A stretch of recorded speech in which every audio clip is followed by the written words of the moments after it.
उसी घड़ी शैतान को दंड दे देते स्वर्ग में, तो यीशु मसीह का आगमन नहीं होता। अगर यीशु मसीह नहीं आते तो हम परमेश्वर के सच्चे प्रेम को कभी भी समझ में नहीं सकते थे, कभी भी हमें वो समझ में नहीं आता। लेकिन हमें परमेश्वर ने अपने सच्चे प्रेम को प्रकट रूप से मनुष्य होकर हमें यहाँ पर धरती पर दिखाया कि हम कैसे जीवन को जी सकते हैं और कैसे हम शैतान के फंदे से बच सकते हैं। उन्होंने पूरा हमको एग्जाम्पल दिया।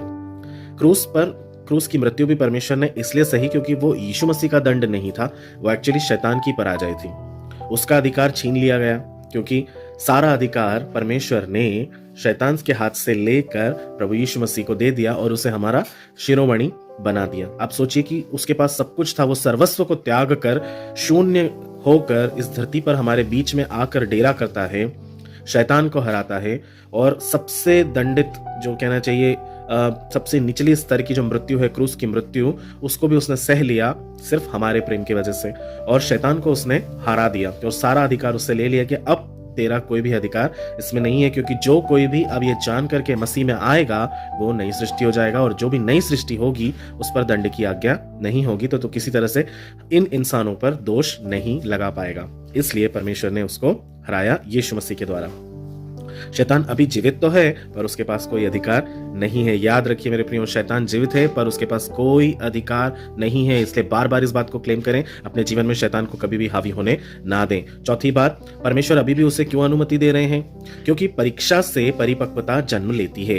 इफिसियों 6:12 में क्या लिखा है? क्योंकि हमारा मल्ल युद्ध मांस और लहू से नहीं है परंतु प्रधानों और अधिकारियों से है। बिना विरोध के विश्वास जो है वो कमजोर रहता है और संघर्ष से ही हमारा चरित्र निर्माण होता है। प्रतिदिन मसीही जीवन हमारे लिए एक संघर्ष है। हमें अंतर्द्वंद से गुजरते हैं, शैतान से लड़ते हैं और अपने अधिकारों को जो हमें ऑलरेडी हैं, जो हम उसके हाथों में दे देते हैं, कभी कभी हम उसे वापस लेते हैं प्रभु यीशु मसीह और पवित्र आत्मा की सामर्थ्य के द्वारा, और फिर हम आगे एक विजय जीवन को जीने का प्रयास करते हैं। परमेश्वर शैतान को साधन बनाता है कभी भी, लेकिन स्वामी बनने नहीं देता। इस बात को कभी ना भूलें।